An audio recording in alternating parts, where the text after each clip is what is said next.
নমস্কার, আজকে আহারে আহ্লাদের রেসিপি হলো চিলি গার্লিক পরাঠা। এটা লিকুইড ডো দিয়ে হবে। এতে আমি অল্প অ্যাড করছি গার্লিক, ধনেপাতা, চিলি ফ্লেক্স,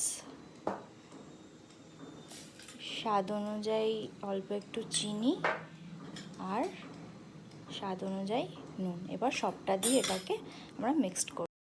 আর কনসিস্টেন্সিটা কিছুটা এরকম হবে, দেখুন।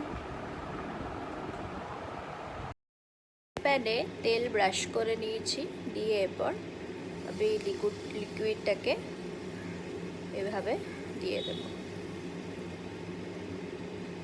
এরপর অপোজিট পার্টটা এরমভাবে উল্টে নেব। তৈরি হয়ে গেছে আমার liquid dough chilli garlic paratha. এটা আপনি গরম গরম সসের সাথেও খেতে পারবেন।